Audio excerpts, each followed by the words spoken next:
Suatu hari di masa depan, Amerika Serikat sedang menghadapi perang saudara kedua. Texas dan California memisahkan diri dan membentuk pasukan milisi, sedangkan Florida membuat aliansi sendiri. Presiden yang sudah menjabat selama 3 periode sedang berpidato mengenai kekalahan besar yang dialami pasukan pemberontak. Pidato ini disaksikan oleh jurnalis foto Lee Smith dari kamar hotelnya di New York City. Saat itu juga, sebuah ledakan bom terjadi di kota.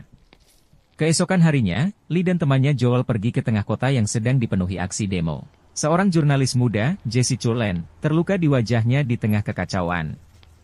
Lee membantu Jesse dan memberikan rompinya sebagai tanda pengenal. Tiba-tiba, Lee melihat seorang wanita membawa bendera Amerika Serikat berlari ke kerumunan. Lee segera mencari perlindungan bersama Jesse setelah menyadari bahwa wanita itu akan meledakkan bom bunuh diri. Setelah ledakan, Lee dan Jesse mengambil foto-foto kondisi setelah kejadian. Malamnya, Lee dan Joel bertemu dengan mentor mereka Sammy di sebuah pesta untuk para jurnalis. Mereka berencana untuk berkendara melewati zona perang menuju Washington DC guna mewawancarai presiden, sekalipun presiden menganggap media adalah musuh. Meski menyadari bahwa perjalanan ini berbahaya, Sammy yang sudah tua ingin menemani mereka ke garis depan di Charlottesville, Virginia. Jesse mendengar rencana ini dan mendekati Lee, menganggapnya sebagai sosok panutan. Jesse ingin mendokumentasikan perang secara langsung. Hari berikutnya, Lee melihat Jesse bergabung dengan perjalanan mereka. Lee dan Joel sedikit kesal dan tidak menyetujuinya. Tetapi Joel berhasil meyakinkan Lee bahwa mereka tidak akan menjadi masalah. Dalam perjalanan, mereka mengisi bahan bakar dengan bayaran mata uang Kanada. Seorang penjaga bersenjata mengajak Jesse ke suatu tempat, diikuti oleh Lee. Ternyata Jesse dibawa untuk melihat 2 orang penjara yang digantung dan disiksa. Penjaga tersebut memberi Lee dan Jesse pilihan untuk memerintahkan eksekusi mereka. Lee hanya memintanya berpose di samping para penjara sebelum mereka dieksekusi. Kembali ke mobil, Jesse mengeluh dia belum mendapatkan satu foto pun. Perjalanan mereka berlanjut. Mereka berhenti di pusat perbelanjaan yang terbengkalai agar Jesse bisa memotret helikopter yang jatuh. Jesse meminta maaf pada Lee jika kehadirannya merepotkan, namun Lee tidak mempermasalahkannya. Malam harinya, mereka duduk bersama menyaksikan baku tembak di kejauhan yang menerangi langit. Mereka melanjutkan perjalanan dan harus melintasi daerah rawan penembak jitu. Kehati-hatian diperlukan agar tetap hidup sambil tetap mendapatkan foto yang bagus. Di depan mata mereka sendiri, beberapa orang tertembak. Kelompok ini mengikuti para milisi sekutu ke atas gedung tempat penembak jitu berada. Mereka berhasil melumpuhkan penembak jitu dan menangkap anak buahnya. Mereka kemudian tiba di sebuah kamp pengungsi. Di tengah waktu bersantai sambil makan, Lee dan Jesse senajan akrab. Jesse mencuci foto-foto yang diambilnya saat melewati zona penembak jitu.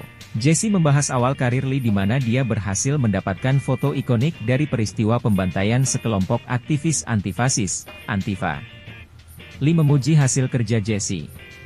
Malam itu mereka habiskan dengan suasana yang menyenangkan. Keesokan harinya, mereka singgah di sebuah kota yang tampak tidak terpengaruh dengan adanya perang saudara. Kehidupan masyarakat terlihat damai. Mereka mampir ke toko untuk berganti pakaian. Joel bertanya pada pemilik toko apakah mereka tahu tentang perang saudara yang sedang terjadi, namun wanita itu menjawab bahwa kota tersebut memilih untuk mengabaikannya. Mereka melanjutkan perjalanan dan melihat sebuah mobil melaju kencang mengejar mereka. Ternyata dalam mobil itu adalah teman reporter Joel dari Hong Kong, Tony dan Bohai. Tony memanjat masuk ke dalam van mereka untuk bersenang-senang, dan Jesse melakukan hal yang sama ke mobil Tony bersama Bohai. Setelah itu, Tony dan Bohai lebih dulu berangkat. Mereka melanjutkan perjalanan dan melihat mobil Tony dan Bohai terlihat berhenti dengan pintu belakang terbuka. Mereka lalu dihadang oleh gerombolan tentara loyalis yang selama ini membunuh orang-orang yang lewat. Pemimpin gerombolan tersebut menembak Bohai dan membuat semua ketakutan. Joel berusaha bernegosiasi dengan mengatakan bahwa mereka adalah orang Amerika. Namun, saat sang pemimpin gerombolan tahu bahwa Tony berasal dari Hong Kong, dia juga ikut ditembak. Suasana semakin kacau. Sandy menyalakan mobilnya dan menabrak si pemimpin gerombolan dan salah satu anak buahnya. Lee, Joel, dan Jesse pun segera kembali naik ke mobil. Seorang anak buah yang tersisa menembaki mereka saat mereka kabur. Mereka berhasil lolos. Jesse mentah di belakang sementara Sammy memberitahu Lee dan Joel bahwa dia tak bisa melanjutkan menyetir karena terkena tembakan. Joel mengambil alih dan mengemudi hingga mereka tiba di sebuah pangkalan militer pasukan barat, Western Forces, di Charlottesville setelah melewati hutan yang terbakar.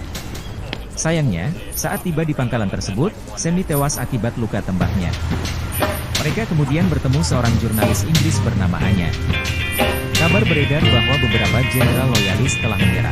Mendengar hal itu, semua hal yang telah mereka lalui, termasuk kehilangan Sammy, terasa sangat sia-sia. Lee, Joel, dan Jesse bergabung dengan pasukan barat menuju ke Washington untuk menyerbu Gedung Putih dan menangkap Presiden. Begitu memasuki zona perang, Jesse sangat bersemangat untuk mengambil foto, sedangkan Lee masih terguncang oleh apa yang terjadi. Para jurnalis berlindung saat tank pasukan barat meluluh-lantakkan sisa-sisa tentara loyalis sebelum menuju Gedung Putih yang dijaga ketat. Dinas Rahasia Presiden, Secret Service, terlihat akan menyelamatkan Presiden, namun tentara pasukan barat yang itu hanya umpan. Mereka lalu masuk ke Gedung Putih. Mereka masih dihadang oleh beberapa anggota Secret Service bersenjata. Jesse hampir nyaris tertembak, tapi mendorongnya dan akhirnya dia yang terkena peluru. Jesse mengambil foto momen-momen terakhir Lee sebelum dia tewas. Jesse dan Joel lalu masuk ke ruangan Oval Office di mana tentara pasukan barat telah menahan sang presiden. Joel, yang dibakar amarah karena kehilangan banyak teman, berlutut dan meminta satu kata terakhir dari presiden. Presiden memohon pada agar tak dibunuh. Presiden kemudian dieksekusi dan Jesse mendapat foto momen tersebut.